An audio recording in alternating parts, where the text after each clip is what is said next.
Merger and acquisition में summer 18 के attempt में एक पास पेपर का क्वेश्चन आया हुआ है, तो इसको सॉल्व करते हैं। और सबसे पहले इस क्वेश्चन की जो है रिक्वायरमेंट को रीड करते हैं। इसमें हमसे रिक्वायर्ड क्या कर रहे हैं, being a management accountant calculate the following. Decompose the share price of both the companies into EPS earning per share में, and price to earning ratio PE ratio calculate करना है। Also segregate their EPS into return on equity. ये जो EPS हमारा आ जाएगा उसके through हम return on equity calculate कर रहे हैं। देन उसके बाद हमें बुक वैल्यू पर शेयर कैलकुलेट करना है। ये हो गई रिक्वायरमेंट वन। उसके बाद हमें एस्टिमेट करना है future EPS growth rates for each company. वो कैसे आ जाएगा, जैसे हमने पढ़ा हुआ है G is equals to B into R. R यहाँ से आ जाएगा, और बी क्या होता है, रिटेंशन रेशियो। उसका क्वेश्चन में डेटा गिवन है, देख लेंगे। सी रिक्वायरमेंट क्या है, calculate the post merger EPS. ठीक है, ये सारा प्री मर्जर ईपीएस से रिलेटेड कैलकुलेशन थी। अब ये सी एंड डी में पोस्ट मर्जर ईपीएस से रिलेटेड कैलकुलेशन है, based on the exchange ratio given है 0.4 into 1, being offered by ELF limited. Indicate the immediate EPS. अच्छा, अब ईपीएस का एक्रीशन और डाइल्यूशन भी दिखानी है, मतलब वो जो हम कैलकुलेशन करते थे ना बिफोर और आफ्टर वाली, तो वो भी हमें ईपीएस मतलब पर शेयर के हिसाब से, अर्निंग्स पर शेयर के हिसाब से कैलकुलेट करके दिखानी है।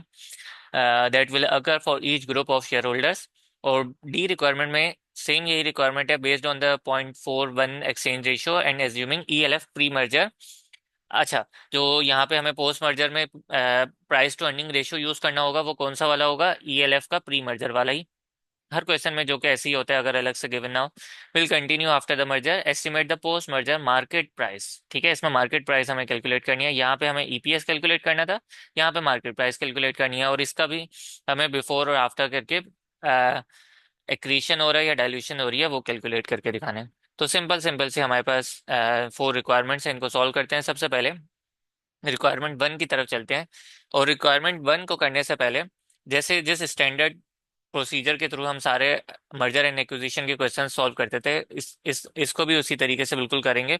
जैसे हमें पता है कि हम अपना एक फॉर्मेट रेडी करते थे जिसमें नंबर ऑफ शेयर्स, देन उसके बाद हमारे पास प्राइस टू अर्निंग रेशियो आ रहा होता था, देन उसके बाद हमारे पास टोटल अर्निंग्स के बाद हमारे पास अर्निंग्स पर शेयर आ रहा होता था। ये अर्निंग्स को नंबर ऑफ शेयर से डिवाइड करा के ईपीएस आ जाता है।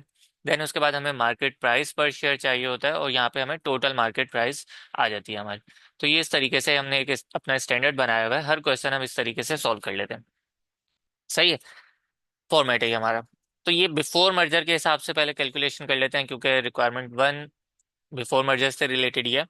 और हमारे पास, अगर हम क्वेश्चन को रीड करें, following are the financial statement of ELF limited and Mac limited. ठीक है, ELF and Mac limited operating in the same industry for the current financial year. हमारे पास दो कंपनीज हैं, ईएलएफ लिमिटेड और मैक लिमिटेड। देन उसके बाद हमें फाइनेंशियल स्टेटमेंट गिवन है। यहाँ से हम इसके नंबर ऑफ शेयर्स भी कैलकुलेट कर सकते हैं। नंबर ऑफ शेयर चाहिए 2 मिलियन। हमारे पास टोटल शेयर्स की वैल्यू है 10, इसकी पर शेयर की वैल्यू डिवाइड करा देंगे, नंबर ऑफ शेयर्स आ जाएंगे। लेकिन अगर क्वेश्चन को नीचे रीड करें, ये हमें फाइनेंशियल स्टेटमेंट गिवन थी, और ये हमें प्रॉफिट एंड लॉस दोनों कंपनीज के गिवन है। जो जो रेलिवेंट डेटा होगा वो पिक कर लेंगे। एडिशनल इन्फॉर्मेशन में हमें number of shares already calculate करके दिए हुए थे, 200 और 1,50,000 के, तो हमने पिक कर लिया 200,000 और 150,000। ये हमने नंबर ऑफ शेयर्स पिक कर लिए।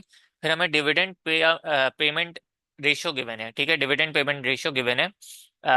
तो ये हमें सेकंड रिक्वायरमेंट कैलकुलेट करने के लिए काम आ जाएगा। देन उसके बाद हमें मार्केट प्राइस पर शेयर गिवन है 80 और 30 की। तो मार्केट प्राइस पर शेयर गिवन थी 80 एंड 30 की। ठीक है, अभी तक की एडिशनल इन्फॉर्मेशन से ये दो चीज़ें हमारे पास आ गई। अब देखते हैं जो हमें अर्निंग्स होती हैं। ठीक है, जो हमारे नेट प्रॉफिट चाहिए होता है वो हमें प्रॉफिट एंड लॉस से मिल जाएगा। अर्निंग्स आफ्टर टैक्सेस, अगेन यहाँ पे जो अर्निंग्स यूज होती हैं ये आफ्टर टैक्सेस वाली ही यूज होती हैं। ठीक है, तो बिफोर टैक्स वाली नहीं लेना ना। आफ्टर टैक्स वाली अर्निंग्स कितनी है, 665,000 की, और 325500। ये हमारे पास अर्निंग्स आ गई। अच्छा, जब अर्निंग्स आ गई, अब जितना डेटा था क्वेश्चन से पिक करना था वो हमने कर लिया। अब हम बाकी तीन चीजें जो है खुद ही कैलकुलेट कैसे करेंगे वो देखते हैं।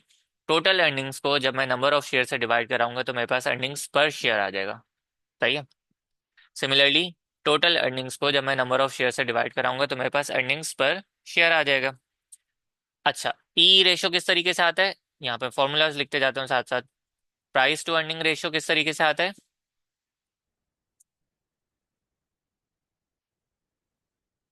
मार्केट प्राइस पर share divide by EPS, earnings पर शेयर। ठीक है, तो मार्केट प्राइस पर शेयर भी गिवन है, अर्निंग्स पर शेयर भी गिवन है, तो पी रेशो आ गया। सिमिलरली टोटल मार्केट वैल्यू कैसे आएगी, मार्केट प्राइस पर शेयर गिवन है, इसको नंबर ऑफ शेयर से मल्टीप्लाई करा दो, टोटल मार्केट वैल्यू आ जाएगी। ठीक है, अगेन इस क्वेश्चन में शायद चाहिए नहीं, लेकिन कैलकुलेट कर लेते हैं हमारा स्टैंडर्ड प्रोसीजर के थ्रू। ठीक है, तो इस तरीके से ये कुछ चीज़ें हमने कैलकुलेट कर ली हैं यहाँ पर। क्वेश्चन की रिक्वायरमेंट की तरफ चलते हैं, तो उसमें हमें कहा था कि डिकम्पोज करना है हमने शेयर प्राइजेस को, ये जो शेयर प्राइजेस दी हुई थी इनको डिकम्पोज करके हमें ईपीएस कैलकुलेट करना था, अर्निंग पर शेयर के हमने कैलकुलेट कर लिया।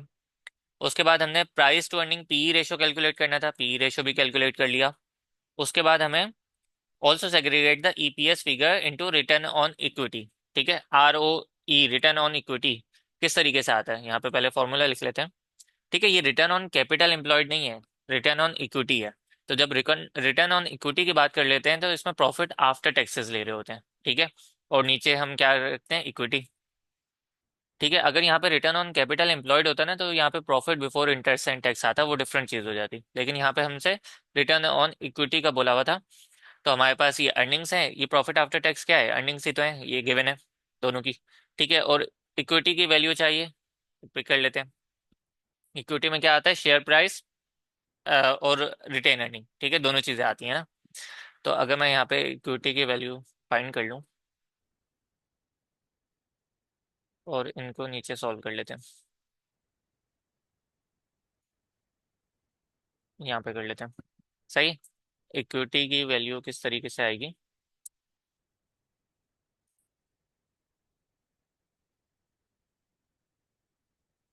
ये दो कंपनीज हैं हमारे पास।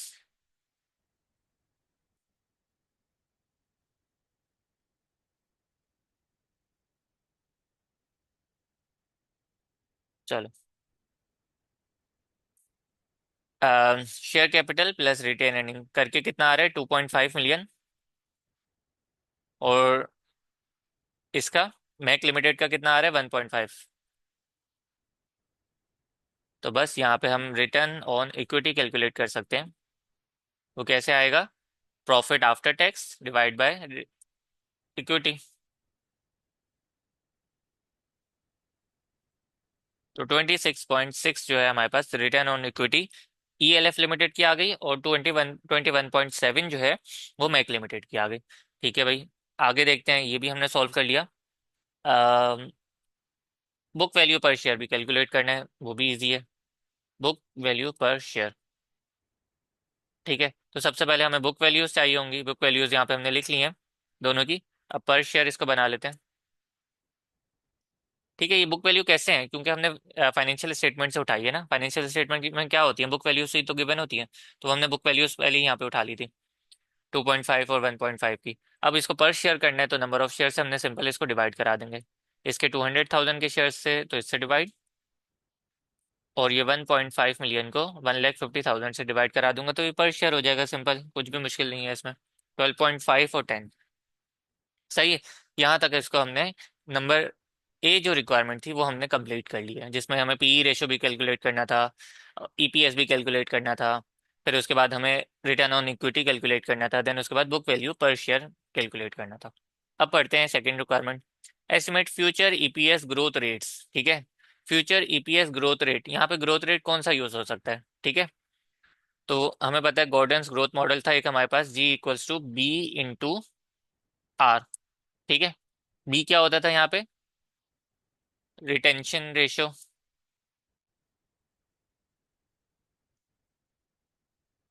ठीक है, और आर क्या होता था, रिटर्न ऑन इक्विटी। तो हमें पता चल गया कि हमने आर तो फाइंड कर लिया है, रिटर्न ऑन इक्विटी। अगर हमें रिटेंशन रेशियो मिल जाए तो हम जी फाइंड कर सकते हैं, मतलब ग्रोथ रेट फाइंड कर सकते हैं। तो रिटेंशन रेशियो के लिए अगर मैं यहाँ पे बी लिख दूं, वो कैसे आता है, और उसको मैं यहाँ पे बता देता हूँ, रिटेंशन रेशियो कैसे आता है, =1 - डिविडेंड पे आउट रेशियो। ये इस तरीके से हमारे पास रिटेंशन रेशियो आ जाएगा, बी मीन्स, तो 1 - डिविडेंड पे आउट रेशियो, हमने रीड करते हुए देखा था क्वेश्चन, वो कितना था, 40% इसका है, 60% इसका है। 40% अगर डिविडेंड दे देंगे तो बाकी 60% हमारे पास रिटेन हो जाएगा। सिमिलरली यहाँ पे बात करें 1 - 60%, ठीक है, क्योंकि इसका मैक लिमिटेड का 60% था। अगर 60% हम डिविडेंड दे रहे हैं तो 40% रिटेन कर रहे हैं, सिंपल हो गया। तो बी भी आ गया, आर भी आ गया, यहाँ पे हम फाइंड कर सकते हैं जी। B into are.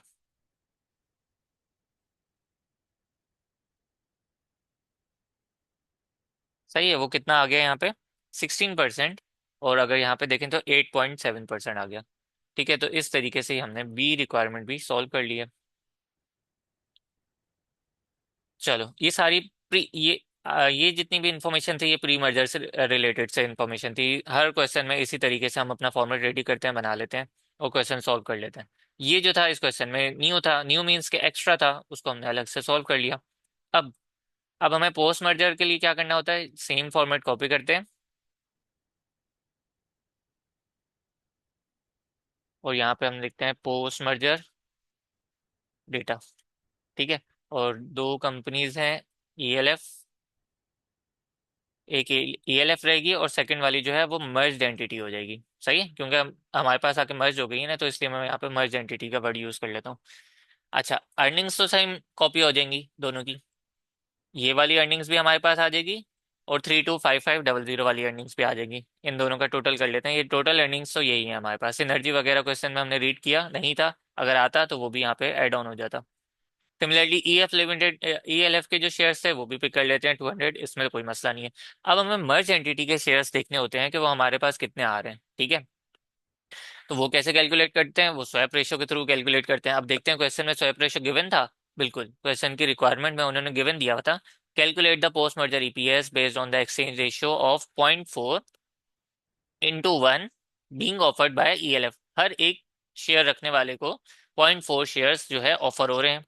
तो हमने कैलकुलेशन कर ली, 1,50,000 शेयर्स डिवाइड बाय 1, मतलब हर एक शेयर रखने वाले को मल्टीप्लाई बाय 0.4। तो इस तरीके से ये हमारे पास 60,000 के शेयर्स आ गए। और टोटल अगर शेयर्स की बात करें तो 2,60,000 के हो गए।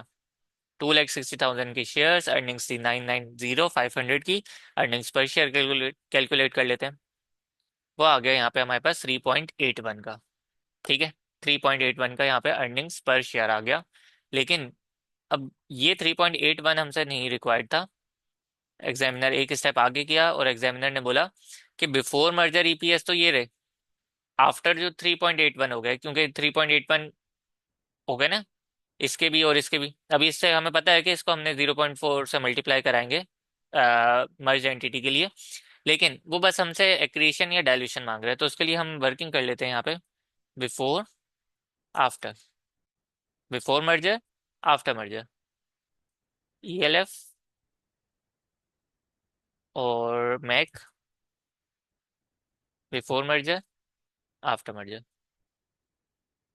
ईपीएस पे क्या चेंज आ रहा है यहाँ पे मैं लिख देता हूँ, ये इसलिए हम बना रहे हैं कि ईपीएस के लिए। सही है, बिफोर मर्जर ईपीएस कितना था, 3.33। बिफोर मर्जर मैक लिमिटेड का ईपीएस कितना था, 2.17। ठीक है, आफ्टर मर्जर क्या हो गया, 3.81।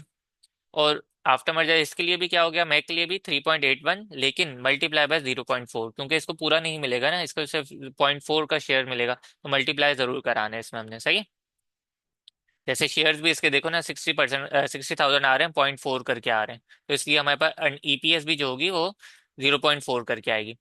तो यहाँ पे जो हमें गेन आ गया ईपीएस में, एक्रीशन हो गई वो 0.48 की हो गई। यहाँ पे 65 का लॉस हो गया, 0.65 का लॉस आ रहा है। ठीक है, ईपीएस मतलब रिड्यूस हो रही है, डाइल्यूट हो रही है। ये 1.52 कैसे आया, यहाँ पे मैं लिख देता हूँ, 3.81 टोटल हमारे पास ईपीएस था, लेकिन हमें सिर्फ इसका 0.4 का शेयर मिलेगा मैक लिमिटेड को। सही है, इस तरीके से हमने कैलकुलेशन कर ली है यहाँ पे। ये हमने रिक्वायरमेंट सी की कंप्लीट कैलकुलेशन कर ली है। अब सेम इसी पोस्ट मर्जर को यूज करते हुए रिक्वायरमेंट डी को भी हम सॉल्व कर लेंगे, क्योंकि उन्होंने यही कहा है कि based on the above 0.4 exchange ratio, ये जो हमने कैलकुलेट किया है, assuming the ELF pre merger P ratio will continue. तो उन्होंने कहा कि ये जो यहाँ पे पी रेशियो यूज करना है, आपने वही वाला यूज करना है जो ईएलएफ लिमिटेड का पीएल प्री मर्जर वाला था, सही है, तो उसको हमने पिक कर लिया यहाँ पे 24 का। हमें पता है कि मार्केट प्राइस पर शेयर कैलकुलेट कैसे कर सकते हैं, हमें पी रेशो भी गिवन है, हमें ईपीएस भी गिवन है। तो ईपीएस को मल्टीप्लाई करा देंगे पी रेशो से, तो मार्केट प्राइस पर शेयर आ जाएगा इस तरीके से। ठीक है, 91.66। अगेन ये 91.66 नहीं चाहिए हमें, डिफरेंस देखना है कितना हो रहा है, एक्रीशन हो रही है, डाइल्यूशन हो रही है। तो सेम फॉर्मेट को मैं यहाँ पे कॉपी करता हूँ, सही है। और यहाँ पे अब मैं मार्केट प्राइस पर शेयर के हिसाब से वर्किंग कर रहा हूँ। बिफोर ईएलएफ की मार्केट प्राइस पर शेयर थी 80 की, क्वेश्चन में गिवन थी, और ये थी 30 की, क्वेश्चन में गिवन थी। आफ्टर तो इसकी 91.66 हो गई, इसकी भी 91.66 हो गई, लेकिन 0.4 का से मल्टीप्लाई करा के 6.66। ये कैसे आया, 91.66 मल्टीप्लाई बाय 0.4 करके, सही है। तो यहाँ पे एक्रीशन हो रही है 11.66 की, और यहाँ पे 6.66 की। तो आई होप ये क्वेश्चन अच्छे से समझ आ गया होगा, इसकी सारी रिक्वायरमेंट्स हमने सॉल्व कर ली हैं।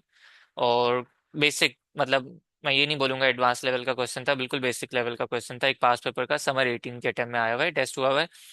ये चीज और ये सारा कुछ हर क्वेश्चन में ऑलमोस्ट मिलेगा, ठीक है, 90% हर क्वेश्चन में ये सारी चीजें मिलेंगी।